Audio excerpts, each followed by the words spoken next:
PR Sunil കൂടി ചേരുകയാണ്. സുനിൽ, ഇപ്പോൾ BJPയുടെ ദേശീയ തലത്തിൽ ഉണ്ടായിട്ടുള്ള ഈ മാറ്റങ്ങളെ എങ്ങനെയാണ് വിലയിരുത്തുന്നത്? പ്രത്യേകിച്ച് തെരഞ്ഞെടുപ്പൊക്കെ വലിയ ലക്ഷ്യമാണ് അവർക്ക്. റോഷ്നി, തീർച്ചയായും ഇനി വരാനിരിക്കുന്ന നിയമസഭാ തെരഞ്ഞെടുപ്പ് തന്നെയായിരിക്കും BJPയെ സംബന്ധിച്ച് വളരെ പ്രധാനപ്പെട്ട ഒരു രാഷ്ട്രീയ നീക്കം നടത്തേണ്ട ഒരു സാഹചര്യം എന്നത്. അടുത്ത വർഷം നമുക്കറിയാം, അടുത്ത വർഷത്തിന്റെ തുടക്കത്തിൽ തന്നെ 5 സംസ്ഥാനങ്ങൾ നിയമസഭാ തെരഞ്ഞെടുപ്പിലേക്ക് പോവുകയാണ്. ഇതിൽ ഏറ്റവും പ്രധാനപ്പെട്ടത് BJPയുടെ സംഘപരിവാറിന്റെ രാഷ്ട്രീയ പരീക്ഷണശാല എന്ന് വിശേഷിപ്പിക്കപ്പെട്ടിരുന്ന ഗുജറാത്താണ്. പിന്നെ ഉത്തർപ്രദേശിൽ നിയമസഭാ തെരഞ്ഞെടുപ്പ് നടക്കാൻ പോകുന്നു, പഞ്ചാബിൽ നിയമസഭാ തെരഞ്ഞെടുപ്പ് നടക്കാൻ പോകുന്നു, മണിപ്പൂരിൽ തെരഞ്ഞെടുപ്പ് വരാൻ പോകുന്നു.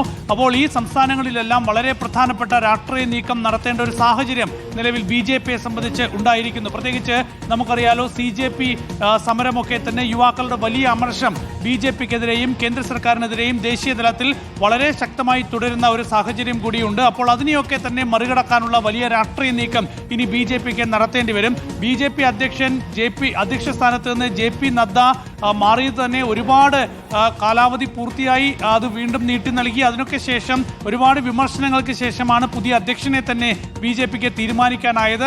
അധ്യക്ഷനെ തീരുമാനിച്ചപ്പോൾ ബീഹാറിൽ നിന്നുള്ള യുവ നിയമസഭാ അംഗമായിരുന്ന നിതിൻ നബീനെ അധ്യക്ഷ സ്ഥാനത്തേക്ക് കൊണ്ടുവരാൻ സാധിച്ചു. പക്ഷേ അപ്പോഴും ഈ BJPയുടെ ദേശീയ ഭാരവാഹികളുടെ കാര്യത്തിൽ തീരുമാനം നീണ്ടുപോവുകയായിരുന്നു. ഏതായാലും ഇപ്പോൾ പുതിയ സാഹചര്യത്തിൽ കൂടുതൽ പുതുമുഖങ്ങളെയൊക്കെ തന്നെ കൊണ്ടുവന്ന് പുതിയ ഭാരവാഹികളെ ദേശീയ തലത്തിൽ തീരുമാനിച്ചിരിക്കുന്നു. ഏതായാലും ഇത് വളരെ പ്രധാനപ്പെട്ട ഒരു രാഷ്ട്രീയ സാഹചര്യത്തിലൂടെയാണ് BJP ദേശീയ തലത്തിൽ കടന്നു പോകുന്നത്.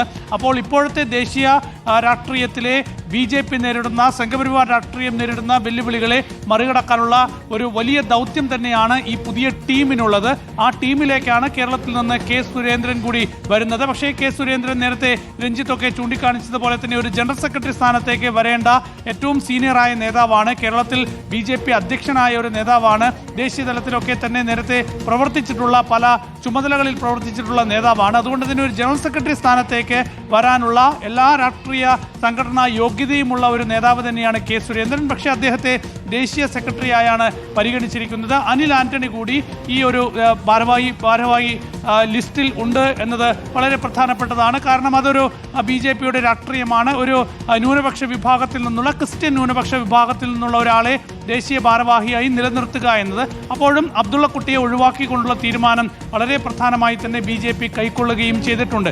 ഏതായാലും ഈ പുതിയ രാഷ്ട്രീയ വെല്ലുവിളികളെ നേരിടാനുള്ള ഒരു വലിയ ദൗത്യം തന്നെയായിരിക്കും ഈ പുതിയ ടീമിന്, നിതിൻ നബീന്റെ നേതൃത്വത്തിലുള്ള ഈ പുതിയ ഭാരവാഹികൾ അടങ്ങിയ ടീമിന് മുന്നിൽ ഉള്ളത് എന്ന കാര്യത്തിൽ സംശയമില്ല.